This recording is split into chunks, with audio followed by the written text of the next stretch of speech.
You came to Benares Park to see the legendary Buddha and discover the ultimate truth, but instead of enlightenment, you found only heat, boredom, and endless philosophical talk about suffering. Welcome to the past, where wisdom suspiciously resembles hopelessness, and the main lesson sounds so gloomy you'll wish to fall asleep immediately just to never hear it again. But before we begin, please like this video, subscribe to the channel, and let me know in the comments which city you're watching from and what time it is there right now. I'm really curious to see who's joined us today. Now, get comfortable. We're about to start. You wake up feeling distinctly unrefreshed on the coarse straw bedding of a dimly lit inn, located conveniently at the absolute edge of Benares. The thin blanket provided as bedding has lost its battle with time, becoming just a vague illusion of comfort. Outside, the distant murmurs of merchants, animals, and early risers seep through the walls, blending into an endless background hum that announces another joyless day in ancient India. Dragging yourself upright, you slowly comprehend your questionable decision made the evening before to attend the much discussed public sermon by a certain spiritual teacher known simply as the Buddha. A significant amount of gossip and hushed whispers around town had hinted at his exceptional wisdom and unparalleled insights into human suffering. Frankly, you're more curious than optimistic. Getting dressed involves negotiating with clothes that seem designed explicitly to resist your body. Your tunic, stubbornly scratchy from a rough washing in the Ganges, drapes over you awkwardly. You briefly ponder the irony of embarking on a spiritual pilgrimage to alleviate worldly suffering while enduring a practical exercise in discomfort from dawn itself. Emerging from your tiny rented room, you descend onto the bustling street, immediately stepping in something you'd rather not identify too closely. The overpowering blend of scents, animal dung, stale sweat, spices, burnt incense, and decaying vegetation form a thick atmosphere that you could almost slice. In this city, air isn't inhaled, it's endured. With determination, or perhaps resignation, you begin the journey towards the renowned deer park of Benares, also known as Sarnath, where the Buddha is expected to speak later today. The innkeeper's vague directions implied that the walk would be short, only about 3 hours. Apparently, brevity is subjective in ancient India. The streets swarm with merchants hawking goods you neither need nor understand. A woman aggressively offers you mysterious herbs that she claims will cure everything from melancholia to hair loss. You decline politely, though your hairline causes you brief reconsideration. Ahead, carts overloaded with produce struggle through tight passages, each turn creating minor yet dramatic collisions, accompanied by angry shouts and feigned apologies. Navigating through a particularly dense crowd, you're nearly flattened by a stampede of goats driven by a small boy wielding a stick. He shrugs apologetically, though his grin betrays amusement. You mumble darkly about the inevitability of suffering. At least Buddha will have no shortage of illustrative examples today. Pausing to regain composure, you lean against a crumbling mud brick wall and survey your surroundings. The city of Benares teems with life, yet paradoxically embodies decay at every turn.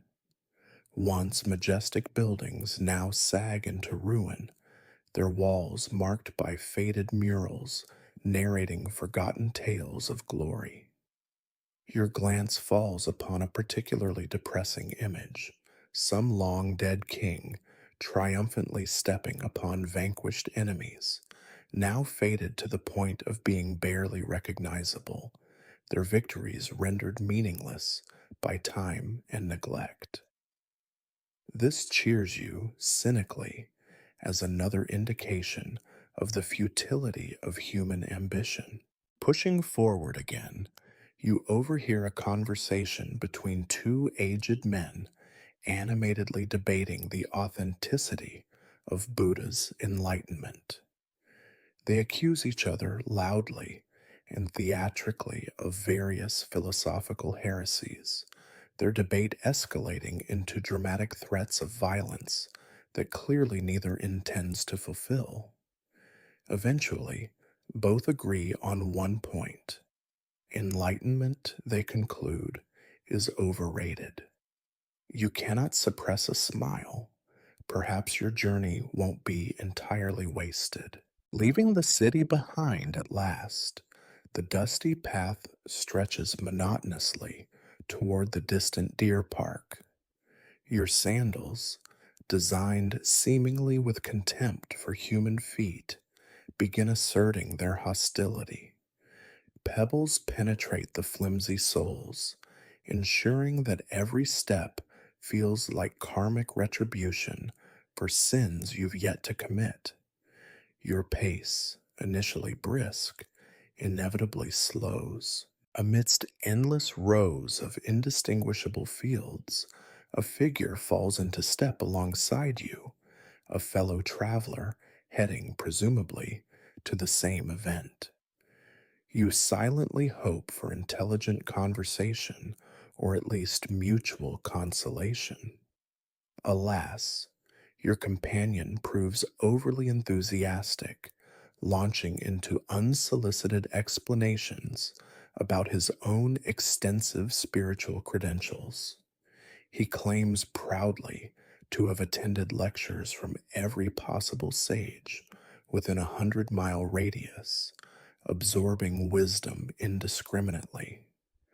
From his breathless and self aggrandizing descriptions, enlightenment appears as easy and meaningless as collecting rare spices. You nod politely, providing minimal encouragement, while inwardly entertaining fantasies of abandoning him among the fields.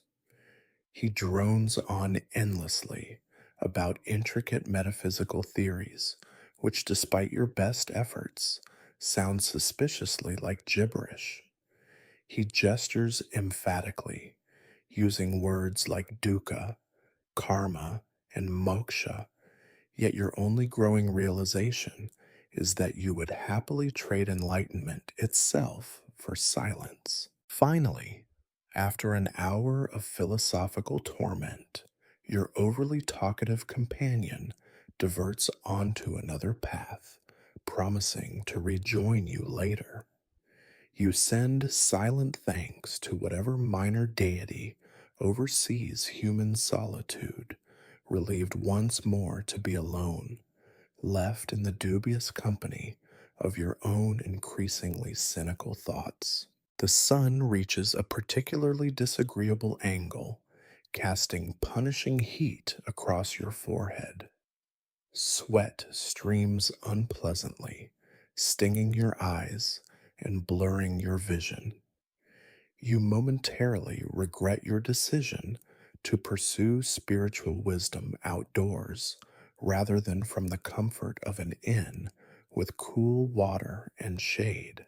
As you round a bend, you glimpse the deer park at last, a distant grove of trees shimmering in the heat haze, offering the illusion of cool relief. The vision reminds you cynically of nirvana itself, something distant, possibly illusory, promising yet perhaps disappointingly ordinary upon closer inspection. The final hour of your trek is marked by escalating discomfort and growing self doubt. Why are you doing this? You wonder, punishing yourself physically to listen to yet another self proclaimed wise man preaching liberation from suffering by subjecting you to suffering itself. Approaching the entrance to the park, you're stopped by an oddly stern faced monk holding an alms bowl. He solemnly informs you that spiritual wisdom is freely given but practically maintained by generous donations. You sigh, dropping coins into the bowl. He nods approvingly, uttering blessings so generic and dispassionate you suspect they're mass produced for gullible pilgrims. Finally, inside the park, you find a place under a crooked tree, painfully aware of its twisted roots digging into your spine. From here, you wait wearily for the Buddha's arrival, already feeling skeptical about his impending wisdom. Settling in as best you can, you close your eyes, resigned to the long wait ahead, your thoughts drifting morosely toward the inevitability of disappointment. You wonder idly if enlightenment is simply recognizing this pervasive gloom as life's true nature. It would certainly simplify things, you muse bitterly, if the Buddha would merely confirm your suspicion that happiness, comfort, and clarity were always illusions. Somewhere above you, a crow caws loudly, interrupting your thoughts as if mocking your philosophical despair. You sigh heavily, adjusting your position against the unforgiving tree, resigned at last to your dubious quest for meaning. Seated beneath your distinctly uncomfortable tree, you find that patience is not among your cultivated virtues. The Buddha, unsurprisingly, remains conspicuously absent, adding another layer to the great lesson on human suffering you've unwittingly signed up for. Around you, people attempt stoic postures of dignified expectation, their faces twisted into forced serenity that barely masks impatience equal to yours. You shift awkwardly, discovering yet another knotty root determinedly pressing into your spine. Each minute spent here seems meticulously designed to illustrate discomfort as life's primary state. A swarm of small insects enthusiastically explores the back of your neck, indifferent to your philosophical quest. You wonder cynically if the insects, at least, possess some true enlightenment. After all, they seem utterly content with simple biting and crawling, never burdened by existential crises. The sun, evidently in conspiracy with your general misery, positions itself with almost mathematical precision to target your forehead. Sweat beads irritably at your temples, trickling slowly down your face like tiny rivers of resentment. You attempt to blot them away with your sleeve, but the garment's coarse texture only adds to your irritation. Perhaps this is how enlightenment works. You muse bitterly, prolonged discomfort, gradually rendering one indifferent to life's cruelty. Observing the other seekers provides some morbid entertainment. To your left, an elderly man is engaged in elaborate theatrics of meditation, sighing loudly and frequently glancing around, clearly seeking recognition for his spiritual discipline. Each time someone meets his gaze, he hurriedly resumes the exaggerated posture of serene concentration. To your right, a group of young monks whispers excitedly, evidently debating the subtleties of Buddha's teachings, although you suspect their conversation leans more toward personal ambition than spiritual advancement. Directly in front of you sits a woman, perfectly poised, radiating calm that feels intentionally performative. Her composed expression makes your own agitation feel embarrassingly evident, prompting a half hearted attempt at mimicry. You manage approximately 2 minutes before restlessness overpowers vanity, forcing you back into your default posture of impatient resignation. As boredom intensifies, your mind wanders back to previous attempts at attaining spiritual wisdom. You've been to other talks, heard other sages, and each time concluded with profound disappointment that human beings, even supposedly enlightened ones, offer little practical guidance beyond platitudes. Yet here you are again, waiting beneath a merciless sun, hopeful despite every experience teaching you otherwise. You grimly acknowledge this as proof of your own incurable folly. Your reverie is interrupted by the approach of a smiling monk offering small cups of water. Accepting one gratefully, you sip the lukewarm liquid. It tastes slightly metallic and suspiciously earthy, but thirst overrides judgment. The monk smiles benignly, whispering vaguely spiritual blessings, something about impermanence, you think. You nod politely, secretly wondering if impermanence might just be a polite euphemism for the inevitable disappointments of existence. As hours pass with agonizing slowness, your attention drifts again, this time to the deer park itself.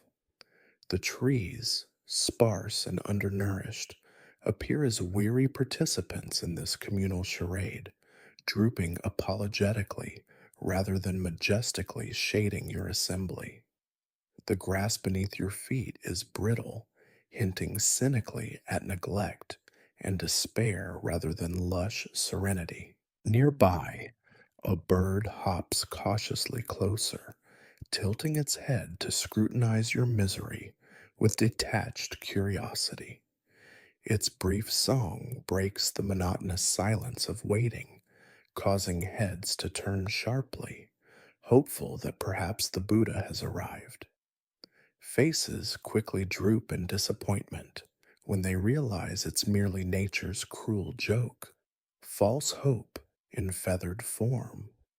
Even birds, apparently, conspire against serenity. You close your eyes, resolving briefly to meditate. You remember some vague instructions from past experiences. Breathe slowly, clear your mind, seek inner peace. Predictably, this experiment lasts mere moments before intrusive thoughts rudely interrupt. You wonder cynically if true enlightenment might simply be a myth perpetuated by bored sages to give meaning to their otherwise pointless routines. Meanwhile, others around you persist in performing their meditative roles, eyes serenely closed, faces arranged carefully into masks of peace. You envy their apparent self delusion. Perhaps enlightenment really is just advanced denial, an elegant facade concealing existential despair. If so, you reflect gloomily, it might still be preferable to your uncomfortable clarity. After an eternity, or perhaps only an hour, though at this point the difference feels trivial, a murmur ripples through the crowd. Excitement suddenly crackles in the air Expressions brighten, postures straighten. You crane your neck, anticipating, even hoping, but your glimpse reveals nothing but another false alarm. This time, just a stray dog ambling across the park, pausing briefly to scratch itself indifferently before wandering onward, evidently unconcerned by humanity's spiritual desperation. Amusement briefly pierces your gloom. This dog clearly has attained true wisdom. Completely uninterested in higher truths, it lives in peaceful ignorance, unbothered by existential dread. You envy the dog deeply. Gradually, the park begins to fill with more latecomers, creating new commotion and inconvenience. Space is scarce, and the quiet murmurs escalate into louder conversations. Behind you, two men passionately debate the correct interpretation of suffering, ironically oblivious to their present contribution to it. Their voices grate harshly, driving you deeper into annoyed resignation. You glance up at the oppressive sun, now shifting slightly westward. Afternoon trudges relentlessly onward, each minute eroding your patience. Hunger gnaws insistently at your stomach, and your thoughts increasingly revolve around mundane desires: food, water, sleep, enlightenment slipping further down your priority list. Frustration peaks when a fly chooses this precise moment to land stubbornly upon your forehead. Each time you wave it away, it returns defiantly, apparently determined to deliver yet another practical lesson in the futility of resistance. The insect, you conclude miserably, is another messenger of karma, small yet profoundly irritating, like most of life's minor inconveniences. The surrounding crowd, similarly exhausted by waiting, begins shifting uncomfortably, sighing audibly, their spiritual facades fraying visibly. You notice a collective decline in pretension. People drop pretenses of enlightenment, openly rubbing sore muscles, wiping away sweat, and exchanging impatient glances. Suddenly, a distant figure appears, moving slowly but purposefully toward the gathered assembly. A ripple of genuine anticipation spreads quickly, though tempered by cautious skepticism born from previous false alarms. As the figure nears, your breath catches momentarily in hopeful disbelief. Could this finally be the Buddha, or merely another cruel twist of fate? You shift forward, squinting painfully through sun-drenched eyes. Anticipation briefly numbs discomfort. Even your insects momentarily cease their assault, seeming to acknowledge this potential turning point.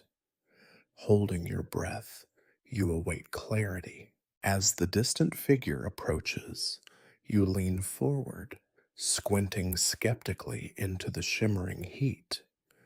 The murmurs of the restless crowd fade gradually into silence, each voice subsiding into quiet anticipation.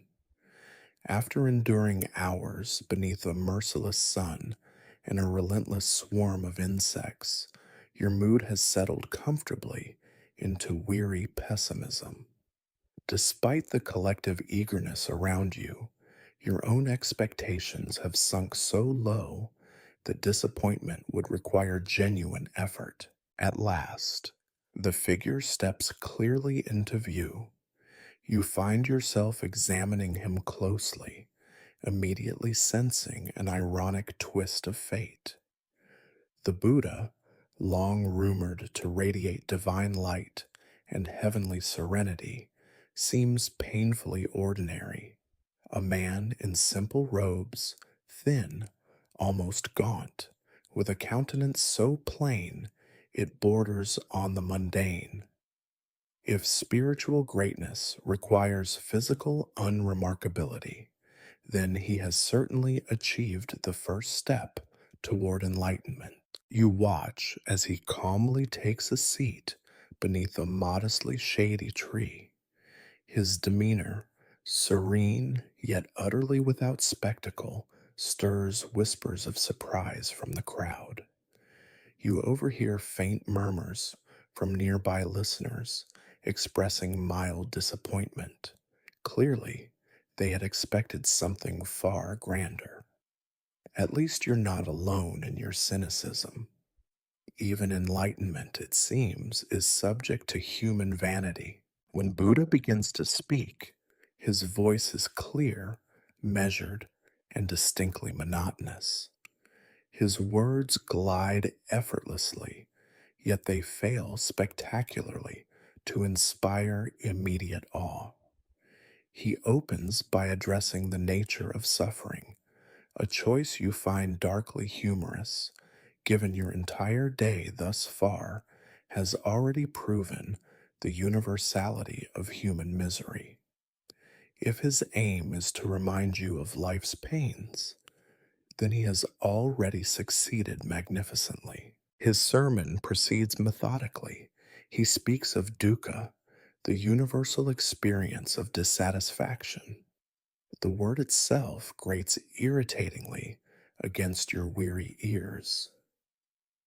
Clearly, whoever coined it understood perfectly its meaning, as listening to endless repetitions of dukkha feels exactly like the discomfort it describes.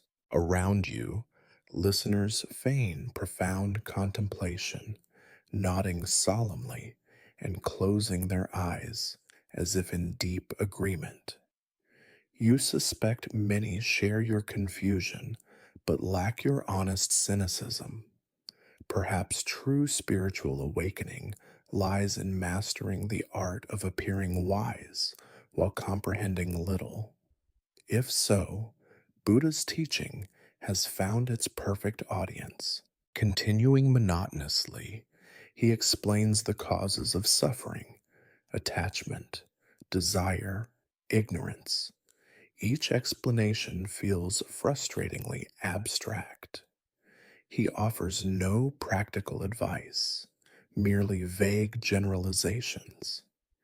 You consider sarcastically whether enlightenment simply involves recognizing one's misery without ever attempting to alleviate it.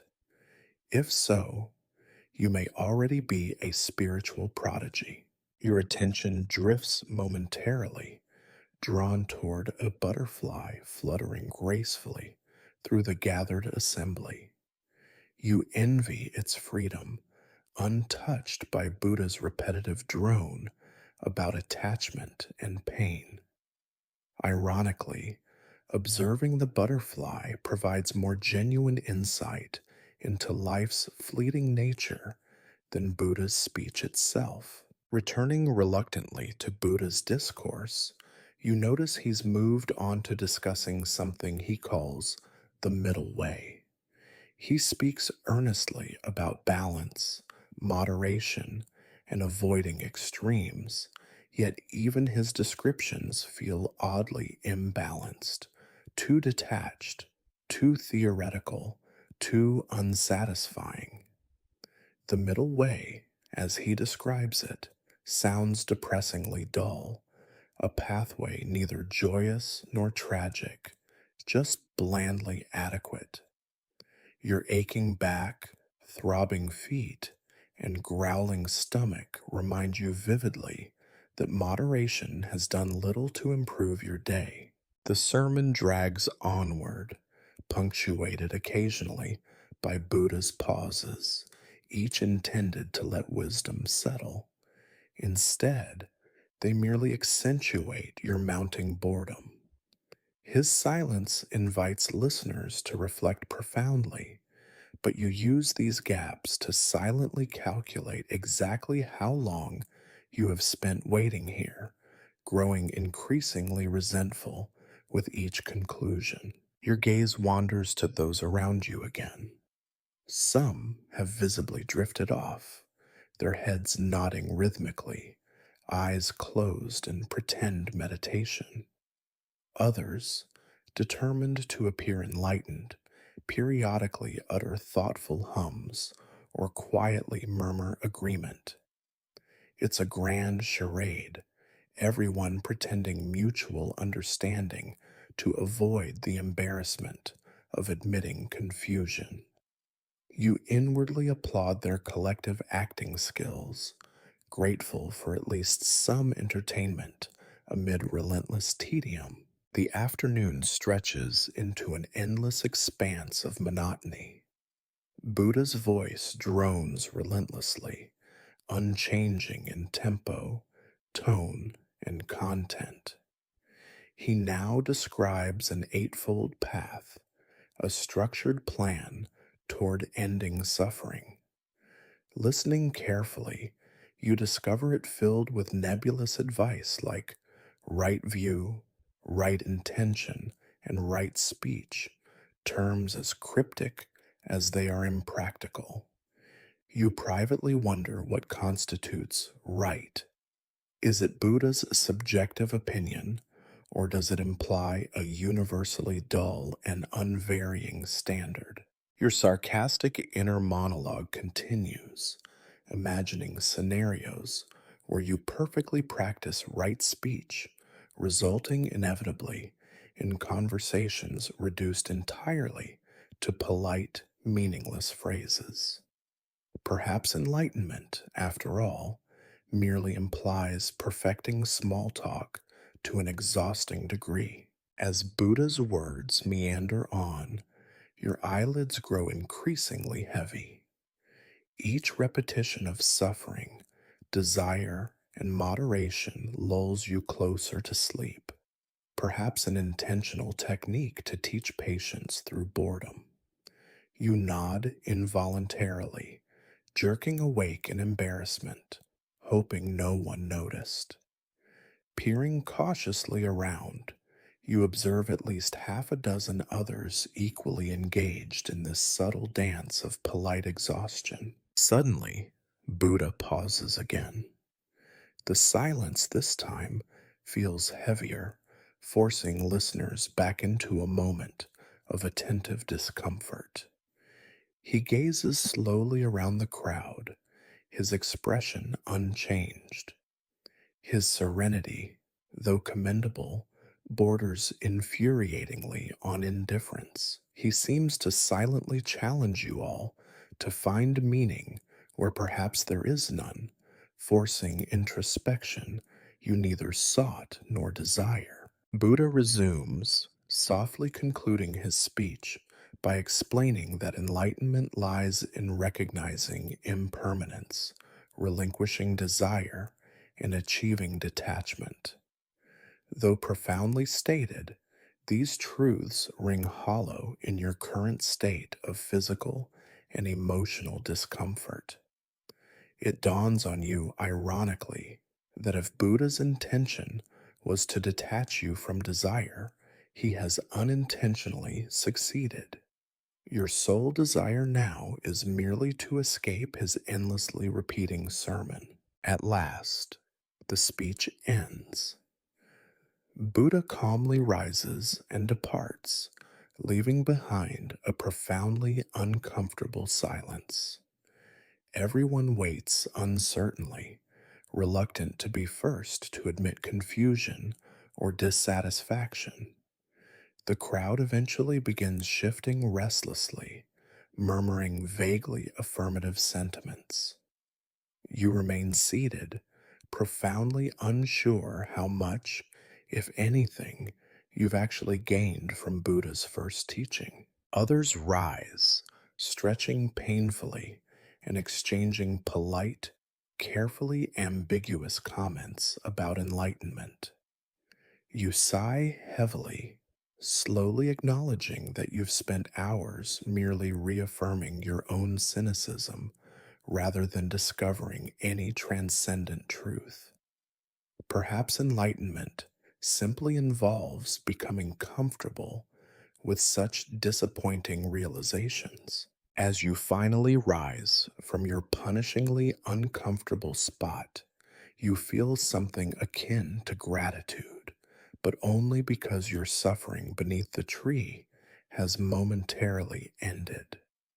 You cast a final skeptical glance at the departing Buddha, who now walks silently into the distance, leaving behind hundreds of quietly puzzled pilgrims. You shuffle stiffly away from your tree, nursing sore muscles and wounded pride. Ironically, despite your bitter dissatisfaction, you suspect you've learned Buddha's lesson perfectly after all. Existence truly does revolve around suffering, monotony, and unmet expectations. And so, under the declining sun, you shuffle forward, ready to endure whatever misery awaits next, realizing reluctantly that perhaps this realization itself constitutes enlightenment, tedious, disappointing, and humorlessly true. As Buddha disappears quietly into the distance, you find yourself standing awkwardly at the edge of a crowd caught between reverence and confusion. The oppressive heat is finally starting to relent, leaving behind a dull, sluggish twilight. Around you, fellow pilgrims whisper politely, each attempting to mask their bewilderment with earnest nods and knowing smiles.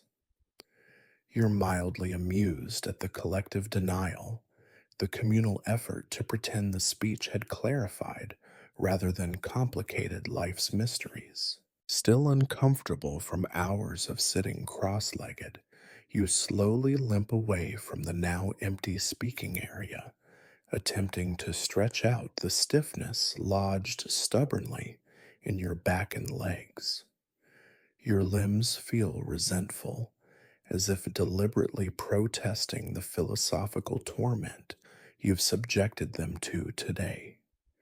Nearby, others stretch with similar awkwardness, their faces betraying the grim recognition that enlightenment, at least physically, has proven deeply painful. You wander idly through the deer park, hoping vaguely for solitude and clarity.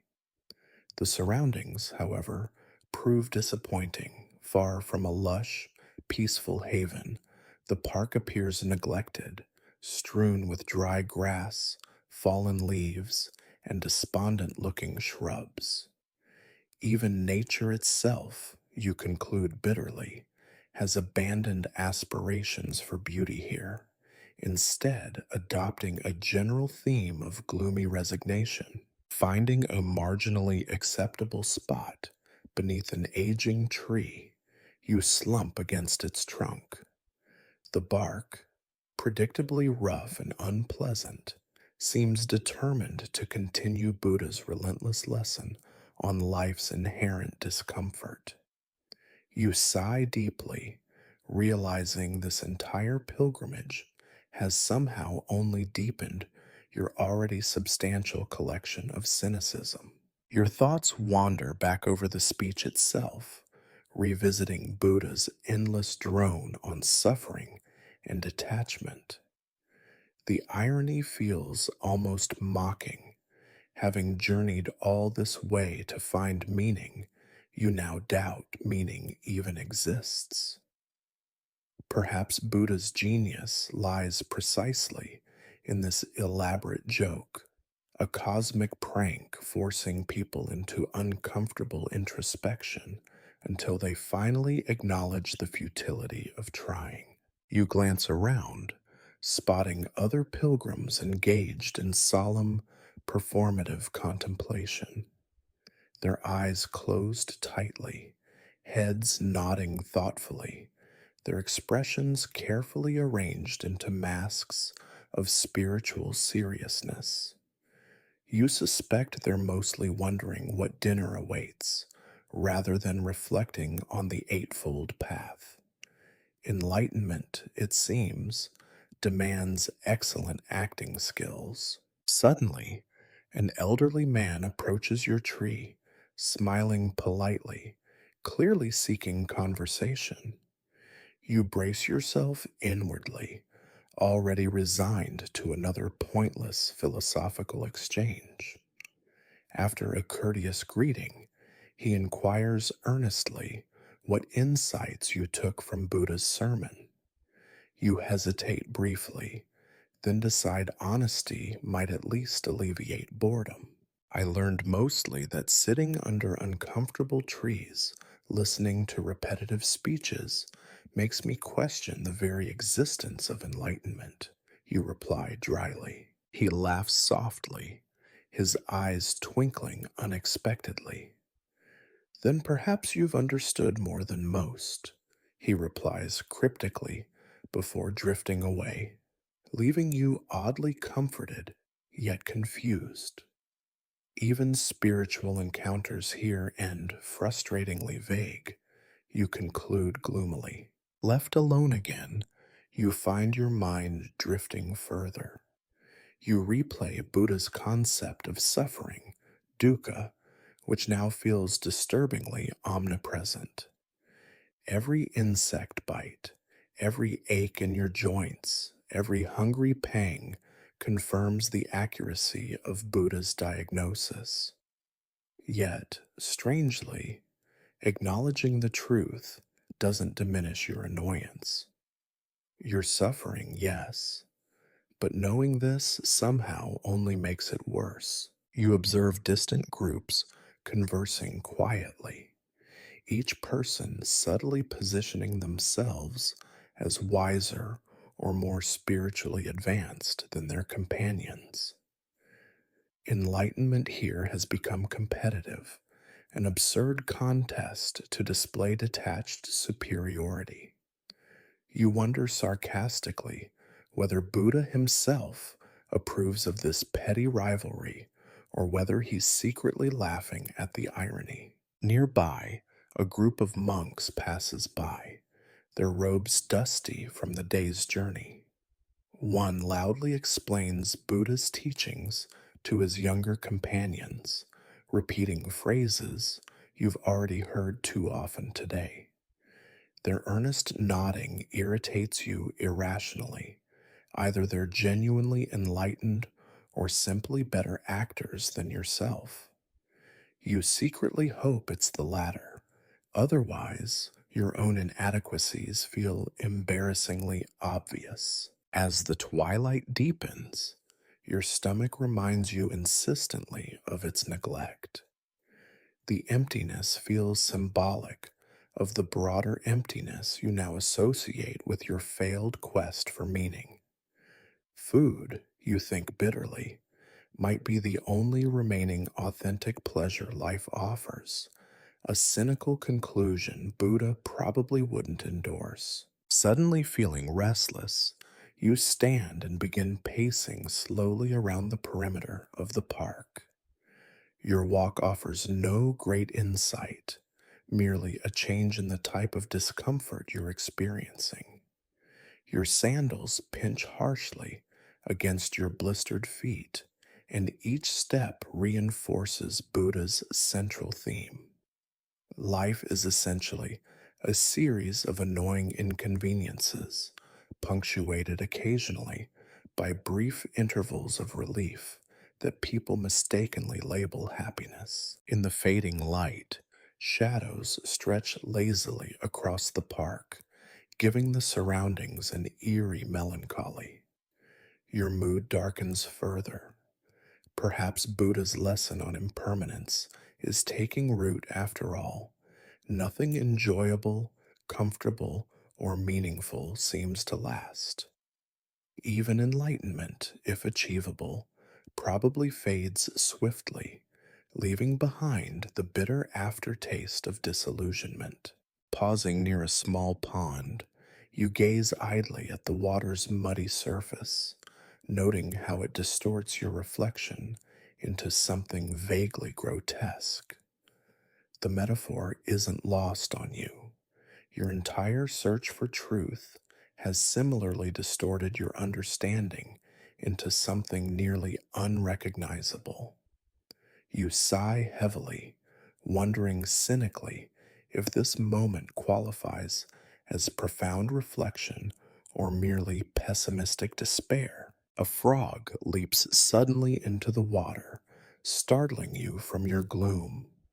You watch as ripples spread slowly outward, dissipating gradually until calm returns.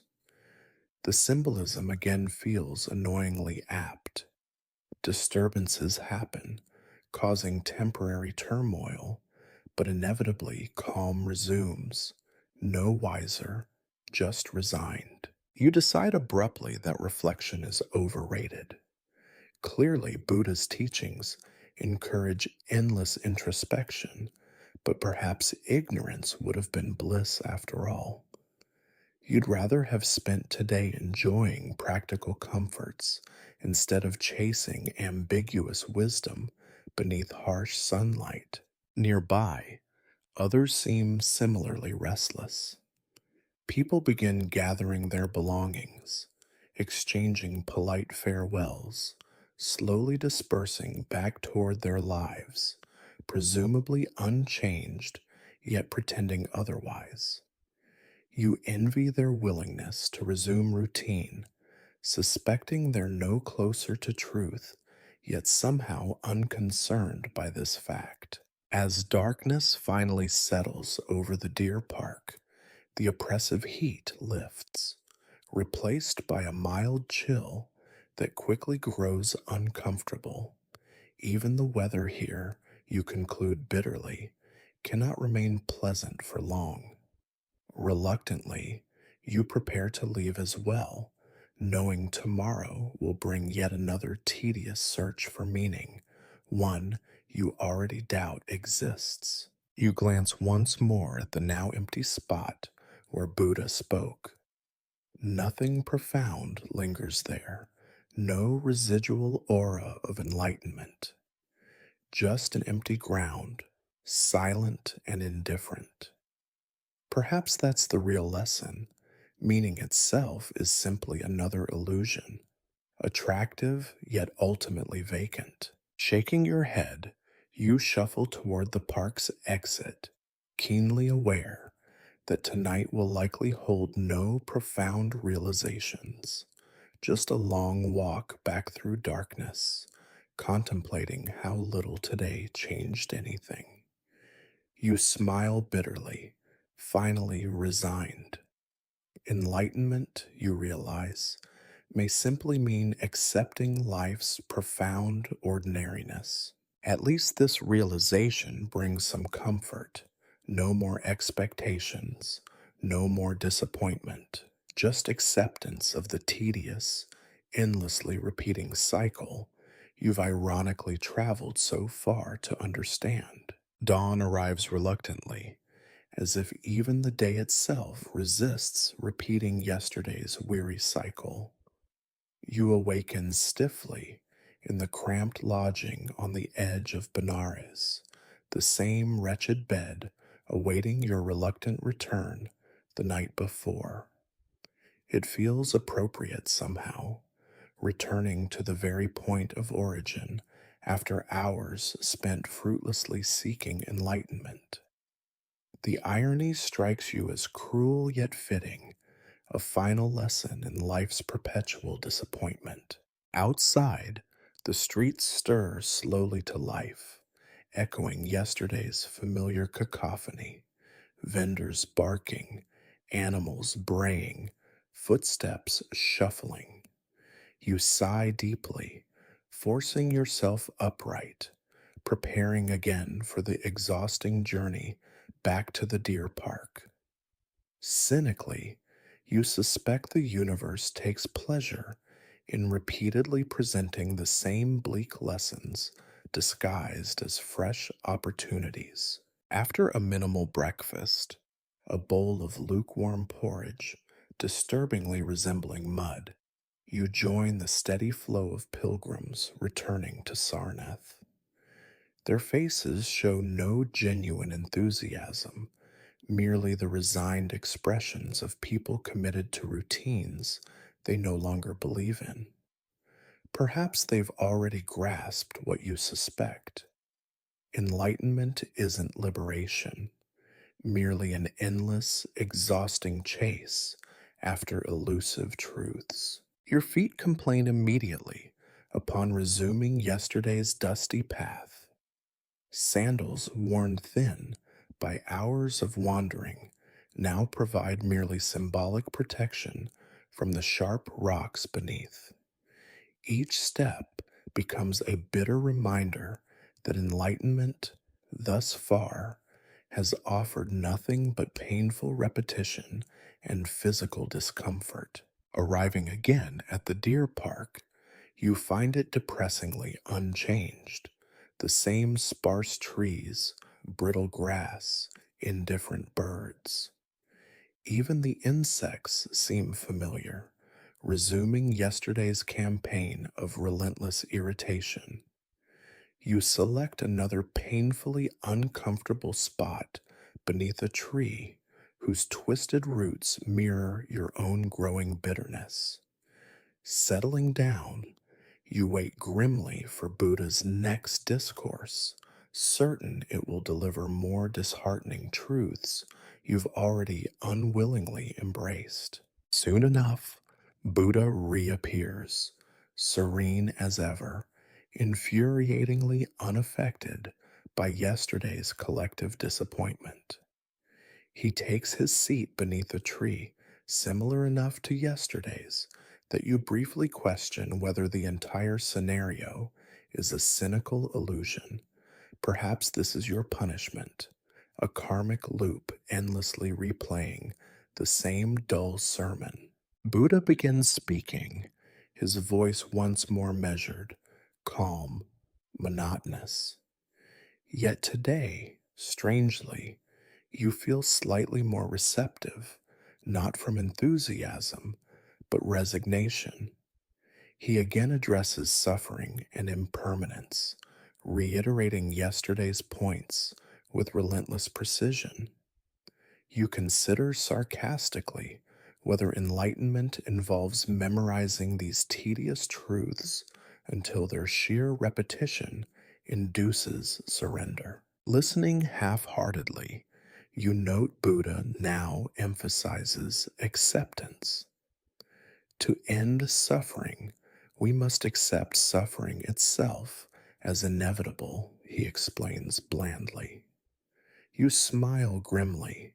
At least this finally aligns with your own conclusions. Perhaps Buddha has recognized your skepticism and adjusted his teachings accordingly, although you doubt your reactions matter much to him. Your eyes drift lazily around the gathered crowd. They nod solemnly, expressions carefully arranged in imitation of deep comprehension. You envy their acting skills. By contrast, your own expression likely betrays profound skepticism or boredom, perhaps both. Enlightenment apparently demands theatrical ability you clearly lack. Yet, despite your cynicism, Buddha's words today resonate differently. Perhaps it's the cumulative effect of exhaustion, hunger, and physical discomfort, or perhaps you're finally experiencing enlightenment's dull reality, acceptance without hope of meaningful change. Buddha continues speaking, introducing concepts of non attachment and mindfulness. Observe your suffering, but do not cling to relief from it, he advises. You realize, ironically, that your entire pilgrimage has exemplified precisely this teaching. You've endured discomfort and disappointment precisely because you foolishly clung to hope that relief might follow. Detachment, you now bitterly admit, would have saved considerable pain. As Buddha's speech drones onward, you drift toward an ironic peace, not because enlightenment feels glorious, but precisely because it feels ordinary, unsatisfying, yet inevitably true. Perhaps this is precisely Buddha's intention, to strip away illusions until you accept the tedious, mundane reality beneath. Enlightenment, disappointingly, might simply mean seeing clearly the emptiness underlying human ambition. At last, Buddha finishes. He departs quietly, leaving silence lingering awkwardly behind. Pilgrims hesitate, uncertain how to respond. Gradually, polite murmurs resume, each person masking their confusion behind carefully neutral expressions. You rise stiffly, knowing you've gained little concrete knowledge, yet suspecting you've grasped Buddha's central point perfectly. Life itself remains unfulfilling. Enlightenment merely clarifies the reasons behind your dissatisfaction. Turning away, you begin the long journey back to Benares. Each step feels heavy, burdened by the weight of your newfound cynicism. Enlightenment, ironically, has offered no liberation, merely confirmation of life's persistent disappointments. Yet this bitter clarity grants a strange comfort. At least you'll no longer waste effort pursuing illusionary happiness. Along the way, you spot familiar faces, fellow pilgrims trudging similarly homeward, expressions revealing mixed resignation and relief. You suspect many privately share your own disillusionment, despite outwardly polite affirmations of wisdom gained. Enlightenment, you now recognize, is often simply pretending to understand life's absurdity, convincing oneself that insight makes dissatisfaction somehow noble. Entering Benares once more, familiar chaos envelops you immediately. Noise, confusion, dirt. Yet strangely, today's irritation feels slightly diminished, not from joy or serenity, merely acceptance. You recognize this as enlightenment's bleakest yet clearest truth.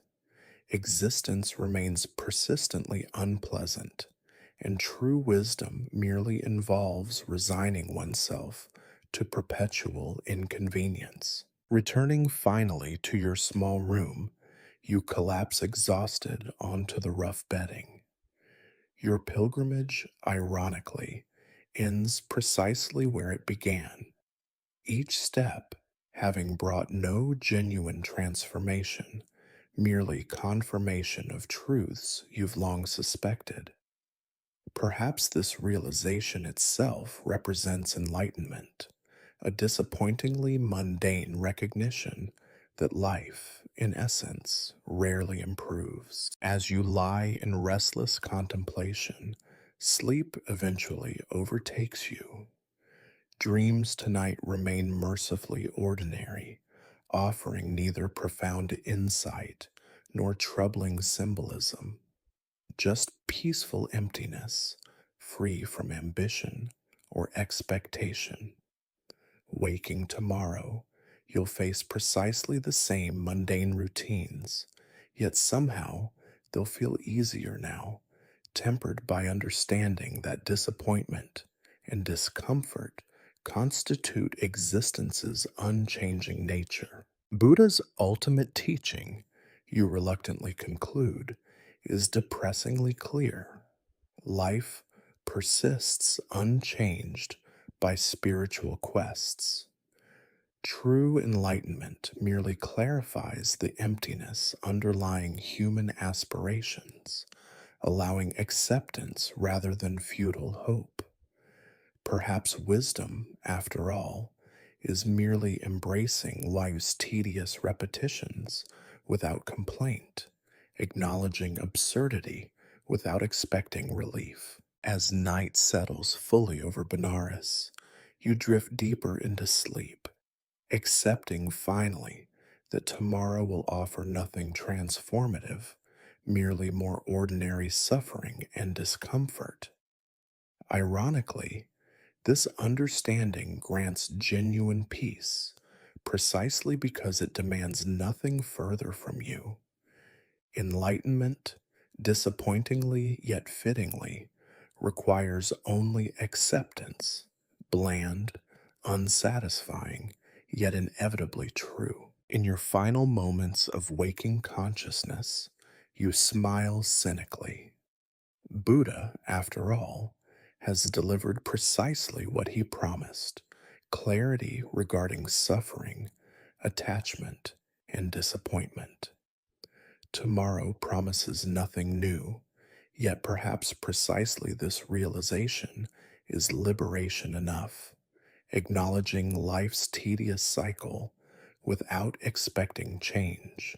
And so you sleep, resigned yet strangely peaceful, knowing that tomorrow you'll endure precisely the same monotony, no wiser, merely accepting of reality's inherent disappointments. Perhaps this, after all, constitutes true enlightenment, tedious yet undeniably honest, a profoundly ordinary wisdom that changes nothing yet accepts everything.